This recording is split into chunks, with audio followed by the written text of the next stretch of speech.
Hey guys, I'm Georgia and welcome back for another episode in my Unsolved Mystery series, or if you're new here, welcome. Today I want to cover a story that has been spoken about a lot over the years, but it's an unsolved crime that investigators are very much still invested in, and there's constant hope that they are going to get answers one day. But at this point, they're just waiting for the right person with the right bit of information to come forward and hopefully finally get the answers that so many people have been waiting for. This is the case of the Keddie Cabin Murders, a still unsolved quadruple homicide from 1981 in Keddie, Plumas County, California. In the past few years, several new leads have been announced in regards to this case, as well as new information about DNA evidence, and I have every hope this case is going to be solved eventually. 2022 has been the year of identifications for the Lady of the Dunes, the Somerton Man, and the Boy in the Box, amongst many, many others. Maybe 2023 is going to be the year of the Keddie Cabin Murders. And in talking about this case, maybe we can help a tiny bit. This is one of those cases that armchair detectives have spent years speculating about. Researching this one really has been a minefield of trying to distinguish fact from speculation and theory. Everyone seems to have a different idea of what went down here. But I'm going to try my best to stick to the cold hard facts, and as always, of course, I'll let you know when something is my own or the internet speculation. As always, let's begin by learning a bit about the victims of this awful crime. So you have Glenna Susan Sharp, known as Sue to everyone, her daughter Tina Louise Sharp, son John Stephen Sharp, and John's friend Dana Hall Wingate. Just for clarification, as it did confuse me a bit when I first dove into researching this case, Dana was male. I always tend to think of it as a more feminine name, but in this case, Dana is male. Tina and John were just two of the Sharp children though. Sue actually had 5 in total with her husband James Sharp, who she had recently separated from.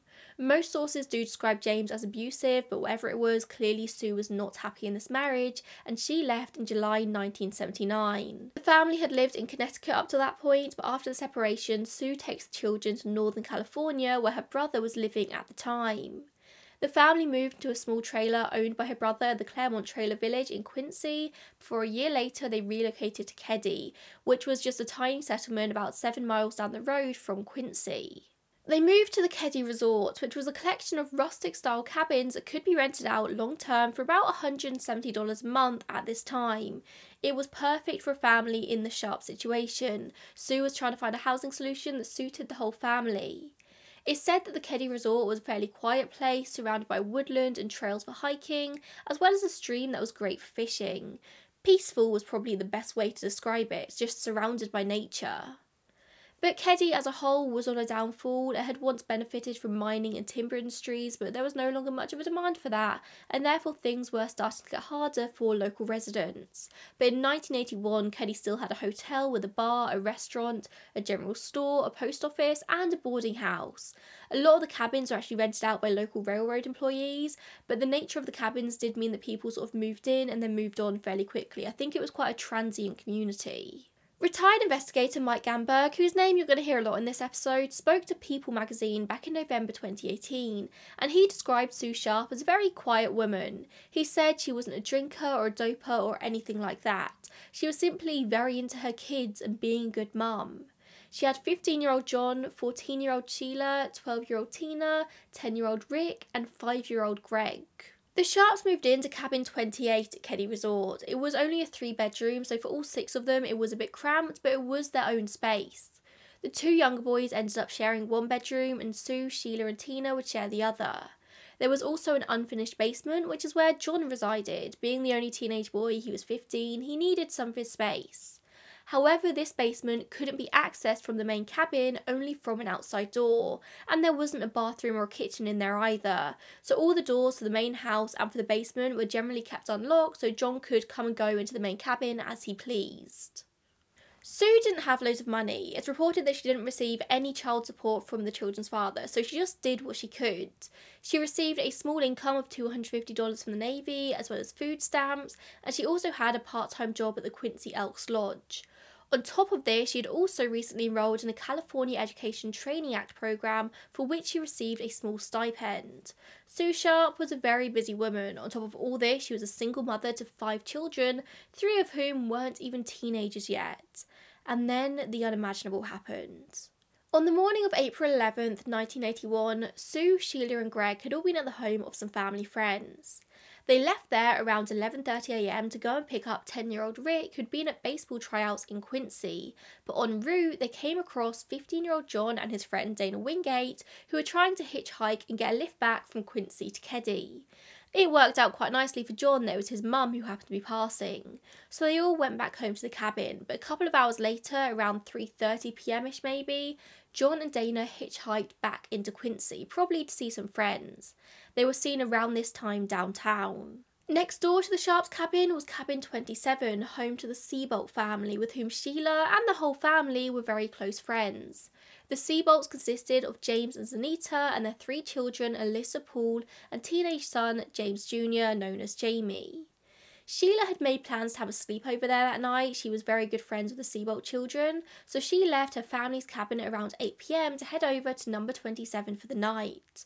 So Sue was left at home with the 2 youngest, Rick and Greg, and the boy's friend, Justin Easton, who lived across the street in cabin 26 with his mother, brother, and stepfather. This Keddie resort definitely seemed like the kind of place where neighbours were more than just neighbours, they were all friends, the children moved freely between all the cabins. It was a community, it takes a village to raise a child and all that. Also in the family was 12-year-old Tina, who had also been at the Seabolts watching TV that evening, and she returned home about 9:30 p.m. because she wasn't allowed to have a sleepover like her older sister was. And then, as far as anyone was aware, the Sharp family just went to bed as normal, expecting to wake up and continue with life the very next day.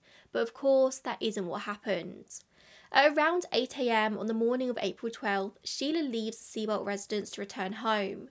And bear in mind that the Seabolt's cabin was literally less than 15 feet away, but nobody heard anything during the night. When Sheila opened the front door of the cabin, she was met with a scene from a nightmare. The dead bodies of her mother Sue, brother John and his friend, 17-year-old Dana Wingate, all lying in the living room, all individually bound with electrical cord and medical tape. John was face up, his hands and feet bound by said electrical cord, Dana's feet were bound, and Sue was covered by a yellow blanket, her hands and feet also bound by this electrical cord. It's very interesting to me and to many others that Sue was the only one whose body was covered. In psychological terms, does that maybe mean that the killer couldn't look at her whilst they were committing crimes? Did they feel guilt about Sue's death in particular? Something to ponder on. However, Sue was also found bound so tightly that she would have been completely unable to move, as she had been gagged with a bandana and her own underwear. She was naked from the waist down, but she had no obvious signs of sexual assault. Defensive wounds were also found on her arms.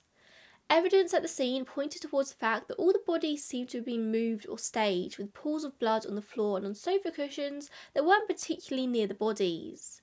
There was also said to be not much blood found underneath the bodies of John and Dana, nor did either of them have any defensive wounds. Their bodies were weirdly kind of the opposite of Sue's. 14-year-old Sheila, seeing this scene in front of her, immediately started screaming and ran back to her neighbours, calling for them to come help. Someone ran to the lodge at the Keddie resort to get the co-owner to call the police, and in 2016 Sheila spoke to People magazine about that morning, saying, "The most vivid image I have is of my brother laying there. The neighbours say I came back screaming. They said I said it was Johnny, but I don't remember that."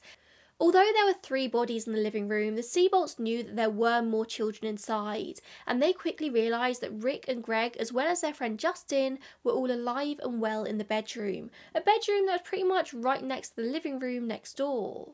While someone had run off to report the crime to the police, Jamie, Sheila and Zanita helped the 3 young boys out of the bedroom window, not wanting them to have to walk through the living room and see the scene in there. Incredibly, all 3 boys were completely unharmed. It would later come out that Jamie, the Seabolt's teenage son, had actually entered the cabin before the police arrived. He went up the back stairs and stepped inside to see if anyone was alive, hence how they discovered the boys were okay. We don't know what, if any, evidence was contaminated thanks to this. But it would turn out that someone was missing. 12-year-old Tina was nowhere to be found, dead or alive, but nobody would realise that. The first law enforcement on the scene was Sheriff's Deputy Hank Clement, and then Under Sheriff Ken Shanks was second, Sergeant Jerry Shaver was third, and Sheriff Thomas finally arrived around 8:50 a.m. 2 investigators were also called onto the scene almost immediately, however they were fishing together on a lake about an hour away, so they didn't arrive for quite a bit. Another one of the first to arrive on the scene was actually Sheila's uncle, Sue's brother, Don Davis. Sheila had got someone to get in contact with her uncle almost immediately because she wanted to be around family, and Don was said to have entered the cabin on multiple occasions alongside law enforcement to try and identify the bodies, but he wasn't said to be much help. He was way too upset at the scene in front of him to give any solid answers. The officers who first attended this scene would go on to say it was one of the most gruesome scenes they'd ever witnessed, something which has stayed with them for the rest of their lives. The amount of blood at the scene was said to be unbelievable, all over the bodies, the carpet, the furniture, the walls, even on the ceiling. The attack must have been pretty brutal for the blood to have spread so far. Blood was also found on the soles of Sue's feet, suggesting that she was alive and moving as the attack was taking place, walking through the blood. She probably wasn't the first victim. Bloody stab wounds were also found in the walls of the cabin, and it just seemed to be all round a very frenzied attack. Blood was even discovered on both of the bedroom doors and outside on the handrail of the back stairs. A bloody fingerprint was found there that was presumed to have belonged to the killer, or at least one of the killers. But to this day, it doesn't seem like they've ever been able to match this fingerprint to anyone. Is this, the back stairway, how the killer got in and out of the property? There was no sign of any forced entry, but as I mentioned earlier, the Sharps tended to leave all the doors unlocked so John could come in and out as he pleased. The crime scene was carefully photographed and analysed before the bodies were sent off to autopsy. There it was found that all three victims had sustained brutal blows to the head with a hammer, and all three had also been stabbed repeatedly. An imprint of the butt of an .880 rifle was also found on Sue's head, which is a BB gun. Hers and John's throats had been cut, but Dana had been manually strangled, as well as suffering multiple head injuries. These were multiple different methods of murder. You had strangulation, blunt force trauma, and stabbing. It all seemed to be incredibly angry, but investigators also suspected that it wasn't rushed. Whoever had done this had clearly taken their time. It all seemed very deliberate. But somehow it also seemed like they managed to carry out this attack with as little noise as possible. These cabins were all incredibly close together. Like I said, cabin 27 was a mere 15 feet away, but somehow no one heard anything. According to a 1994 article in a local paper, Feather River Bulletin, one neighbour would later report having heard a groaning noise at around 2 AM, but they didn't think anything of it and just went back to sleep. Apparently the couple in cabin 16 also woke up around 1:15 AM to what sounded like muffled screaming, but they didn't investigate any further. I'm not sure if these two witness accounts refer to the same person or not. It might be two versions of the same story. At the crime scene, investigators found a number of very curious clues. The home's telephone had been taken off the hook and the cord had been cut. The curtains had also all been closed, although of course this could have been done by Sue as she got ready for bed, or by the perpetrator. They were also able to find all the murder weapons, or at least a lot of the murder weapons that had been left at the scene by the perpetrator. A hammer and a knife were found near the bodies, as well as a steak knife which appeared to have been taken from the family's own kitchen. This knife had been used with such force that the metal blade had bent backwards. All of these were found covered in blood, so combined with the findings of the autopsy, it was safe to assume that they were used in the murders. They also found a bit of plastic from an .880 BB pellet rifle that is thought to have been used in the attack, but they didn't find the weapon itself. And in terms of evidence, interesting things found at the cabin, that was kind of pretty much it. There was no actual physical evidence. There were a couple of reports from local residents that they had seen vehicles parked near the Sharps cabin on the night in question.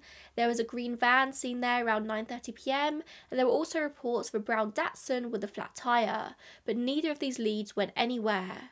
A search of the vicinity around the property also turned up nothing of interest. And in all of this, Tina Sharp was still missing. It turns out that for the first few very important hours of the investigation, investigators weren't even aware that there was anyone missing from the cabin. They completely dropped the ball in those first few hours that might have been vital in finding her. But once it was realised that a 12-year-old girl was missing, their search turned up several gears. Obviously, her body was not found anywhere in the cabin, and investigators were very unsure as to what this meant. Had Tina been abducted? Had she run away? Was she involved in the murders herself? That last question was very quickly put to rest. There was no way a 12-year-old girl of Tina's stature could have inflicted such violence. This was clearly the job of an adult. When it was discovered that a small amount of blood was found on Tina's bedsheets, it was speculated that she had been abducted out of her bed. Was that the point of this whole attack? Was somebody just wanting to abduct a young girl? But the big question was she still alive? Interestingly, one of Tina's coats and her shoes were missing from the cabin, so it seemed like she might have walked out willingly, or at least the abductor had given her time to get dressed. If Tina maybe overheard what was happening and ran out of the house in fear, it was highly unlikely that she would have given herself time to get dressed. An article in the Feather River Bulletin, again the local paper, published on the 15th of April 1981, so just days after the murders, said that Tina still hadn't been found. An all points bulletin had been put out to surrounding counties and cities, asking people to keep an eye out for a girl of Tina's description. Long blonde hair, slightly built, and last seen wearing blue jeans and a blue shirt. The bulletin also asked these areas to check in with local hospitals to see if anyone had come in the past 48 hours to receive treatment for knife wounds and cuts, the thought being that the perpetrator might have been injured and seeked out medical treatment for themselves. Apparently evidence at the scene did say there was reason to believe the perpetrator might have cut himself in the struggle, but nothing ever came of this request.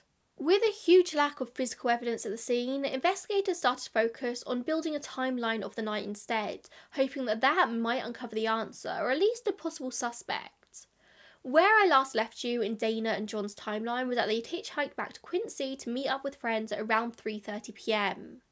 At some point that evening, they'd clearly made their way back to the cabin in Keddie. How?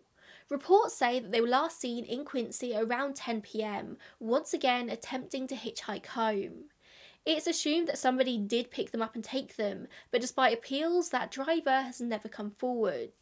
Was the driver the killer? But what on earth would be the motive there? Maybe this was a particularly sensitive or angry person, maybe John and Dana did something to wind them up on the way back to Keddie, and this person followed them into the cabin. Maybe Sue just became a victim because she was there. But then where does Tina come into all this? Was this just an opportunist who saw a 12-year-old girl and decided to abduct her from her bed? Or maybe Tina came into the living room and they decided to abduct her then. But how unlucky would John and Dana have been to come across somebody like this? Somebody so easily angered, someone willing to murder so brutally, someone willing to abduct a 12-year-old girl. Of course, people like that exist, this whole case is proof of that, but I struggle to think of a motive here. This all seemed like it was planned out with the electrical cord and the medical tape and the multiple weapons. Like investigators said, they thought the killers really took their time. This doesn't seem to be an attack of somebody who's just angry in the moment. But whilst most of John and Dana's timeline that night has been mapped out, there is a blank period. It has been speculated that in that period the pair might have attended a party, which the Sheriff's Department has said was drug related, but for fear of being arrested for illegal use, potential witnesses chose not to come forward to confirm this speculation. It was stressed that what potential witnesses at this party needed to know is that they were dealing with a murder, not some party with teenagers. The police didn't care if you were taking drugs at this party, you might have had valuable information in this much more serious crime. They put this message out in all the local newspapers, but still nobody came forwards. In terms of the rest of the family though at home, we know that Sue was just at home looking after Tina, who came home around 9:30 p.m. The boys and their friend, they didn't go anywhere or leave the house. You're probably thinking at this point, but the three boys were at home in the bedroom, surely they must have seen something. But they were all young and they weren't that much help. The oldest was 12-year-old Justin, having had a sleepover with the Sharps. At first, all three boys said they hadn't seen or heard anything. They slept right through the night. I mean, no wonder neighbours didn't hear anything if these boys in the adjoining room didn't. But then Justin started talking about a recurring dream he was having, in which he seemed to be reliving the murders. Justin could tell a clinical psychologist exact scenes from his dream, details that you wouldn't usually be able to recall. In another Feather River Bulletin article from 1994, it says, a psychologist who evaluated the dream believes the boy, as a defence mechanism, relayed what he actually witnessed into a dream, in which he told investigators 2 men killed Sue. Justin said that in the dream he covered Sue up with a blanket. You'll remember she was found with a yellow blanket over her body. Had he done this in real life instead? So here in Justin, investigators had a potential eyewitness who was clearly so traumatised by what he'd seen that his brain disguised fact as dream. This is a very legitimate trauma response. This happens all the time. He just compartmentalised. Investigators needed the potential information Justin had though, but they knew they had to tread very carefully to avoid re-traumatising this preteen boy.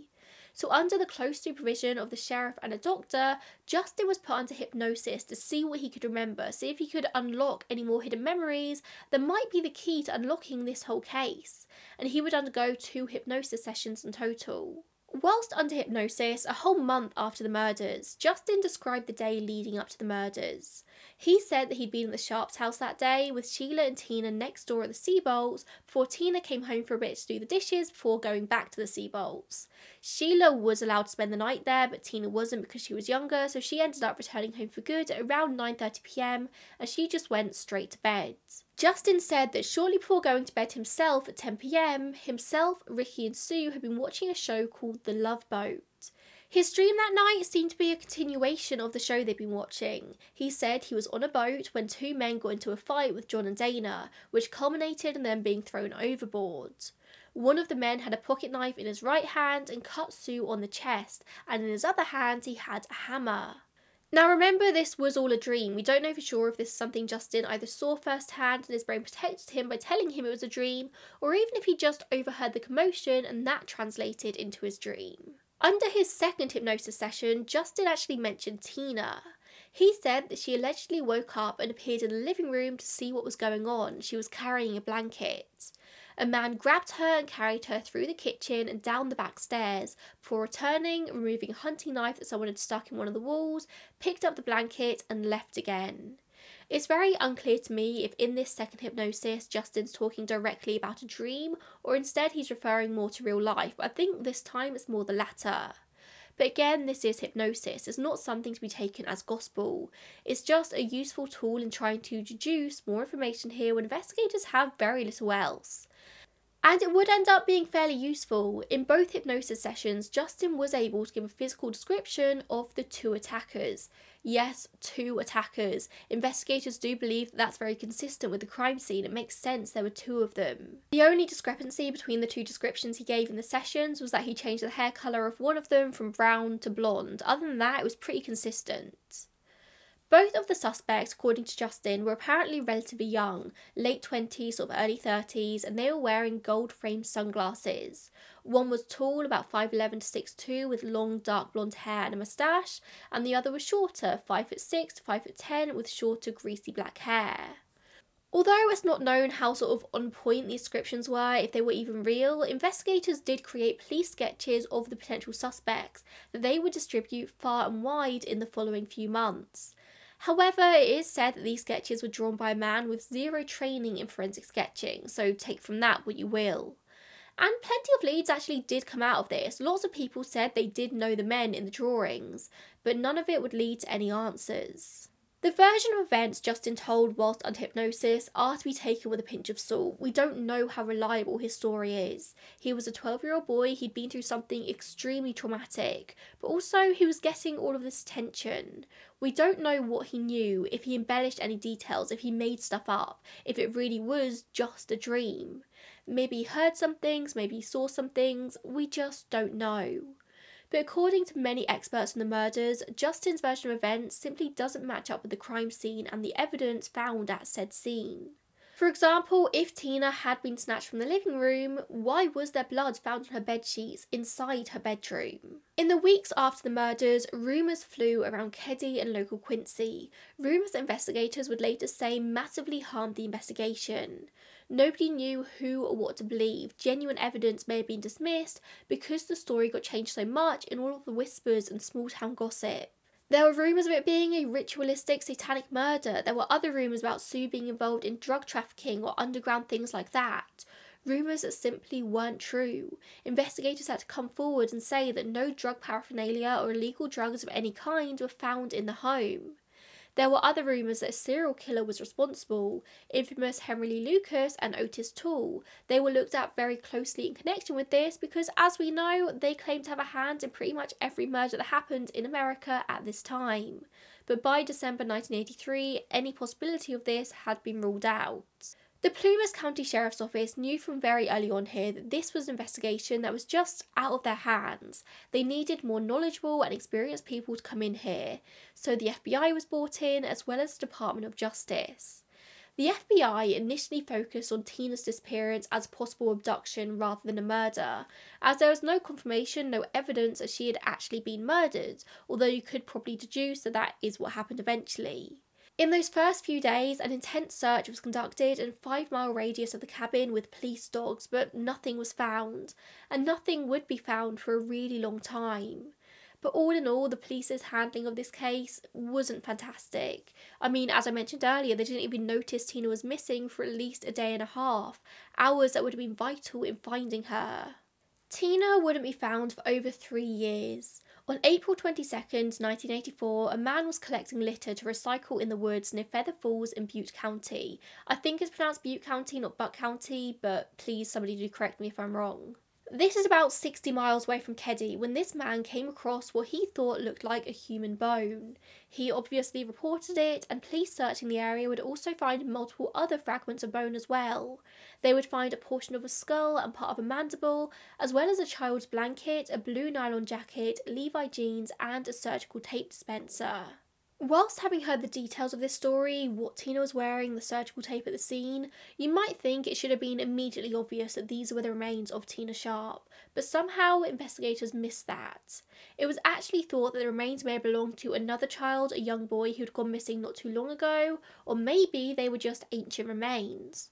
No one made the connection with Tina until an anonymous man called the Butte County Sheriff's Office and said that the remains could well be that of the girl who had gone missing from Keddie 3 years ago. Sure enough, the remains were then confirmed to be that of Tina through dental records. Whilst a medical examiner at the time placed Tina's death as happening about 6 months after the murders of her family, the general consensus online nowadays seems to be that that wasn't the case, that she was indeed murdered shortly after her family had been, and for whatever reason her body was disposed of here. Because of the state of her remains, it's not known whether or not she was sexually assaulted, but that is one of the leading theories as to why she was abducted from the scene. I don't think at the time it was publicised that he'd only made this connection to Tina on the back of this anonymous phone call, but in 2013 a new sheriff brought in retired investigator Mike Gamberg, who had never previously worked on this case before. Gamberg's job was to basically reorganise the boxes of reports and the evidence in this case to hopefully begin the process of reviving it, and it was here that they found the recording of this call. Gamberg would later say to People magazine that it was his feeling that the caller had either been told that this was Tina by somebody or he was involved in her death in some way. At this point in 2013, the tape was turned over for voice comparisons against some of the earlier suspects, who I will talk about in just a moment, but it doesn't seem like anything has ever come of that. But I suppose at this point we need to take a look at those suspects, and there are 2 of them who are considered to be very strong suspects, but they have both since died. Plumas County Sheriff Greg Hagwood, who officially reopened the case in 2016, has very close links with this case as he personally knew John and Dana, having worked with them on a painting crew before they died. They were all around the same age. Tina was actually a student of Hagwood's mother, who was a teacher, and when he became sheriff in 2010, one of his highest priorities was taking another look at the Keddie Cabin case. He said there's no expiration date on homicide, and he's right.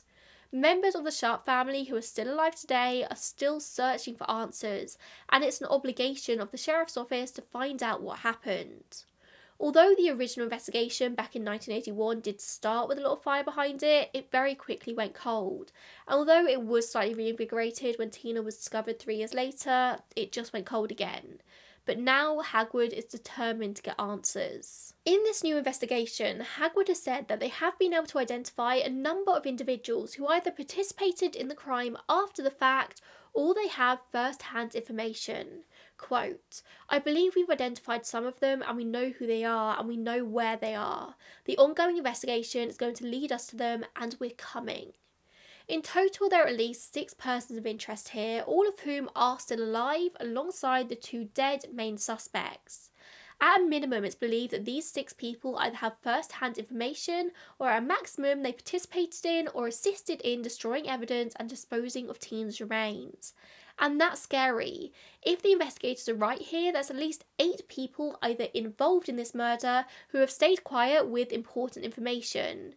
In a community as small as Keddie, that's quite a percentage of the population. But who are these main suspects I've been alluding to, both of whom were originally questioned and released in 1981?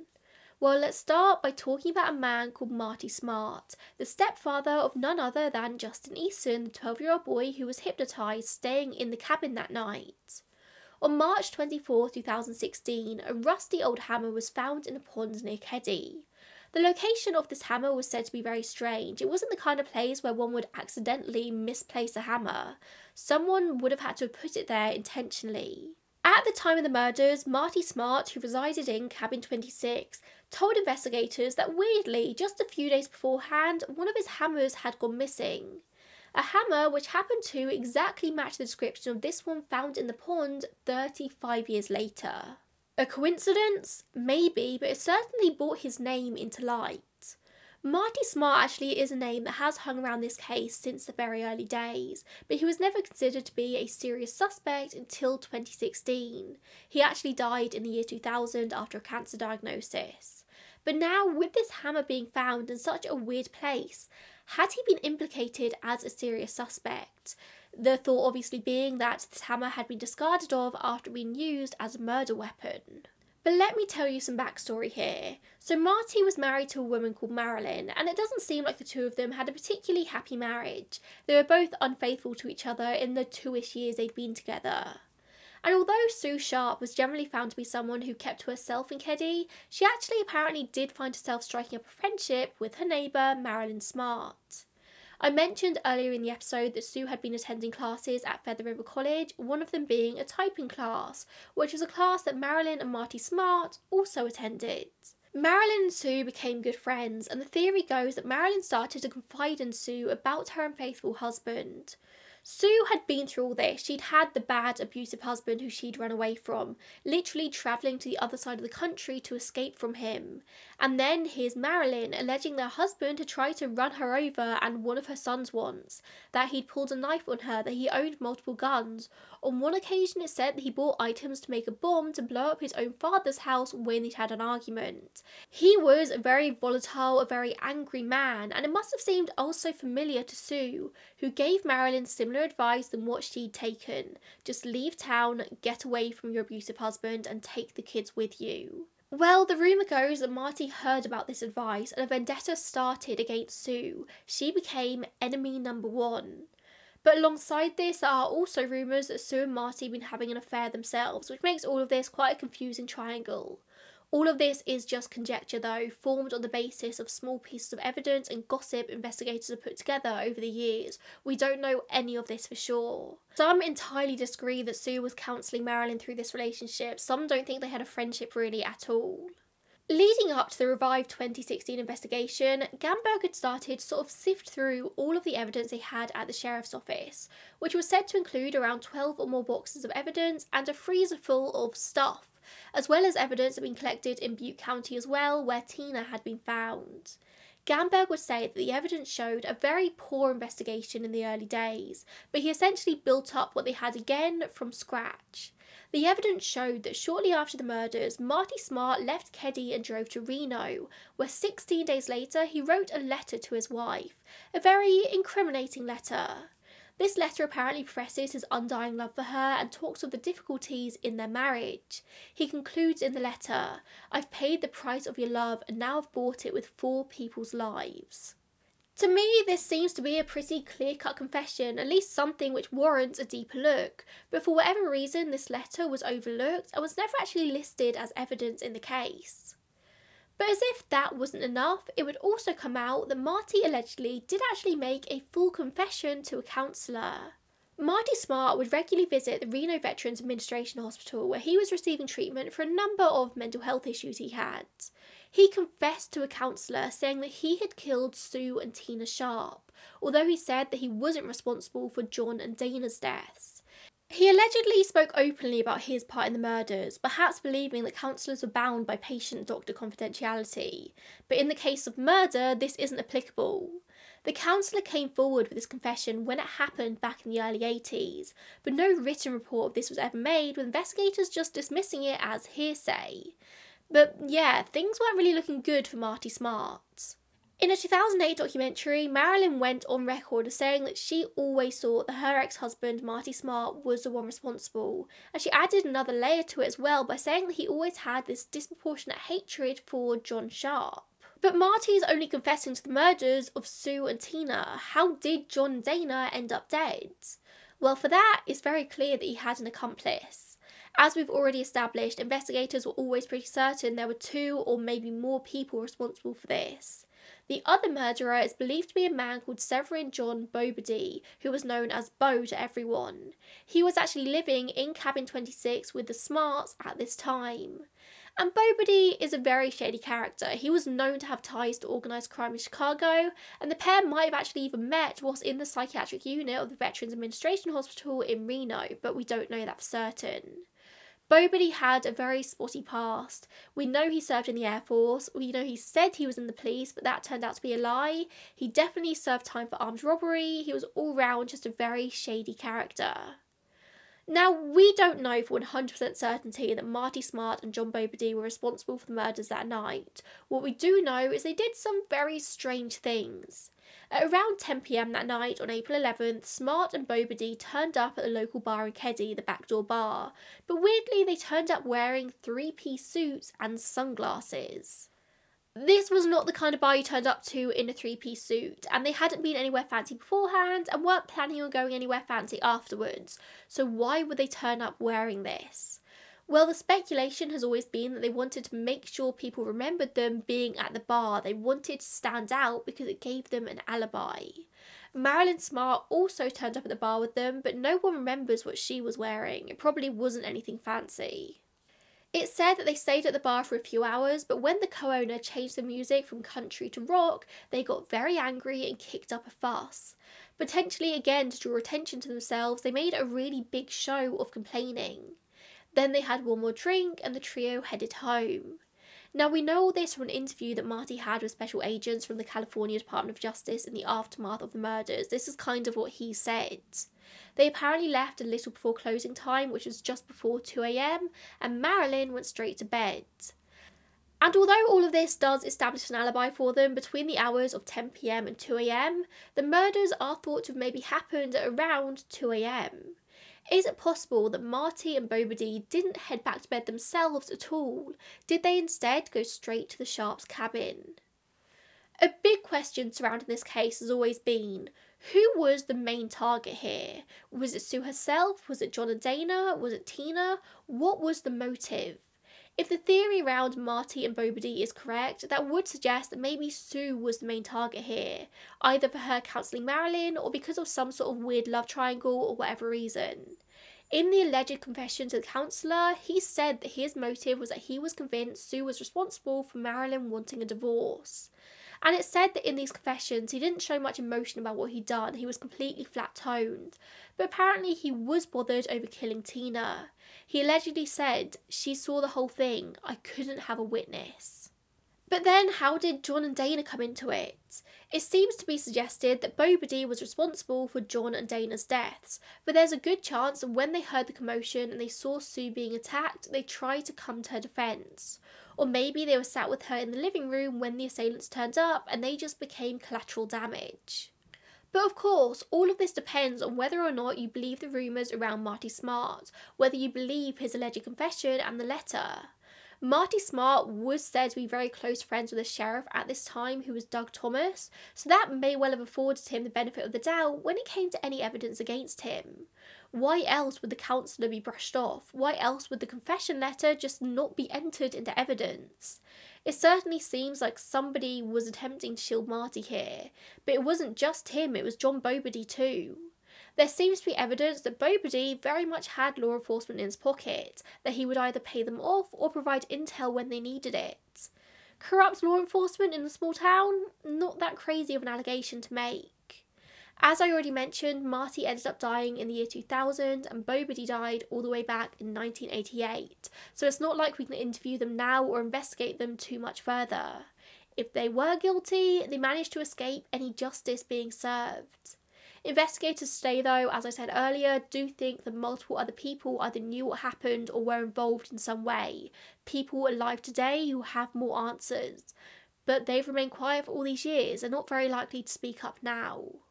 But besides these two, there aren't really any solid suspects here. There's lots of speculation on the internet for sure, lots of different names being thrown about, but nothing solid. Some do suggest that maybe the attack was a lot more random than people give it credit for, that potentially maybe Tina was the target here.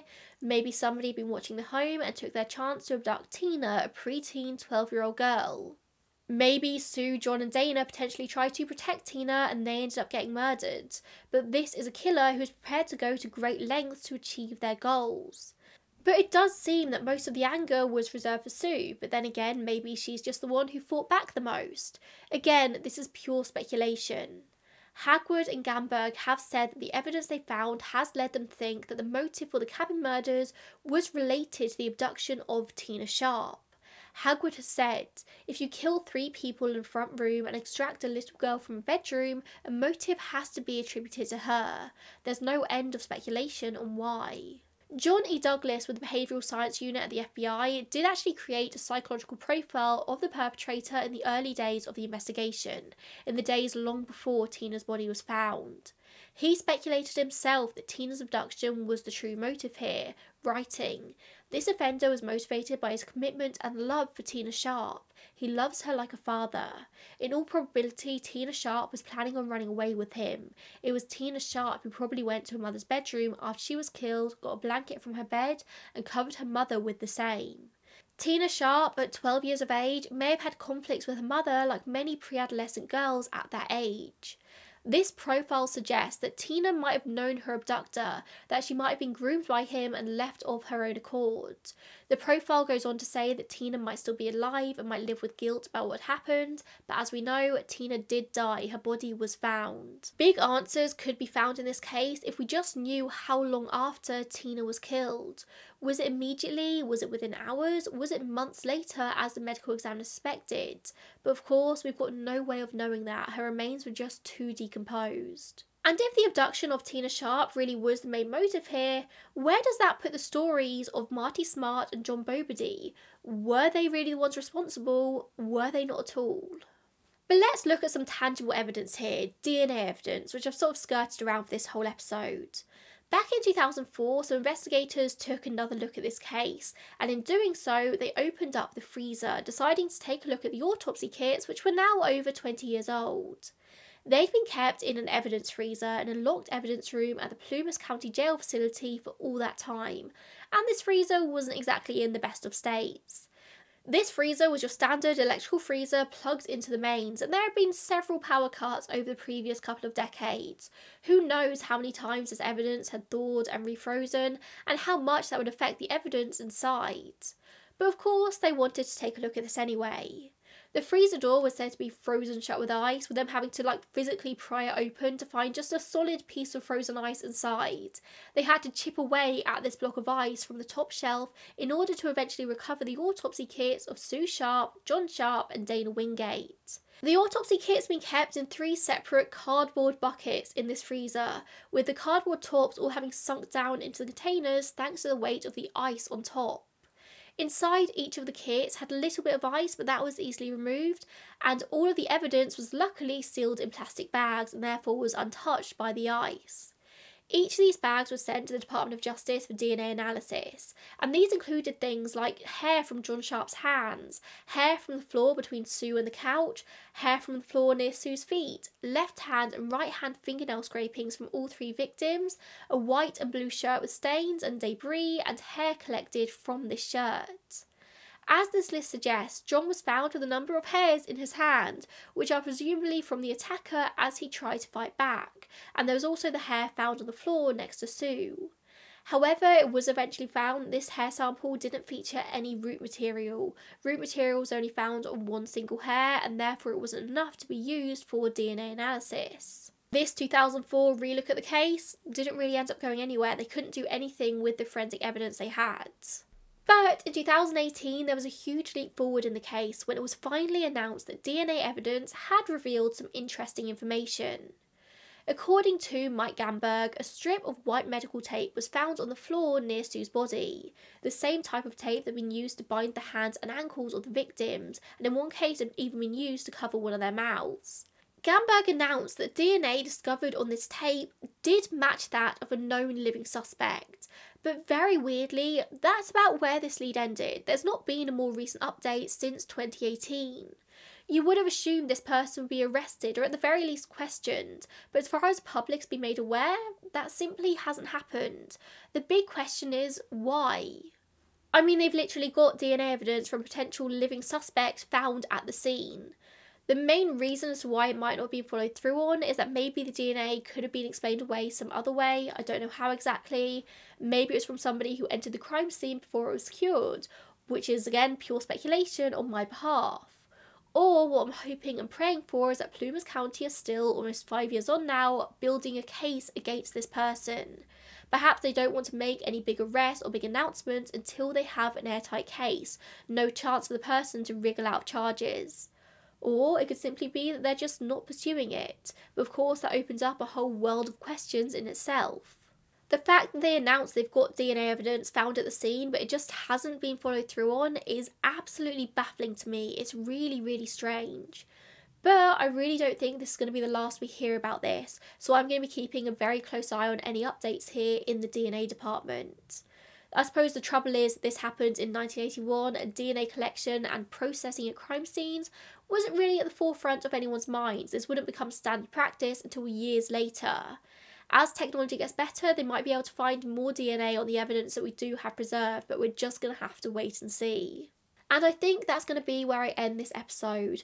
This case isn't that old, it only happened 42 years ago, and we're seeing cases much older than that getting solved on a nearly monthly basis at the moment. But we are relying on forensic evidence, DNA and genetic genealogy. Whilst that's incredibly useful in more straightforward cases and in identifying unidentified people, it does get a bit more complicated in cases like this. Even if they do have DNA that they've linked with a person, depending on what it is, that doesn't necessarily mean that they're guilty. But for Sheila and the surviving boys, Rick and Greg, I really do hope more than anything that one day we do get the answers here. Even if the assailants have since died and justice can't be served in a court of law, an answer is still something, and hopefully that'll be enough for peace. Or if Hagwood and Gamberg are right and there are people out there who know information about this crime who just haven't shared it, maybe one day soon we might start getting some deathbed confessions. You never know. Thank you so much for tuning in this week, and I will see you in the next one. Bye guys.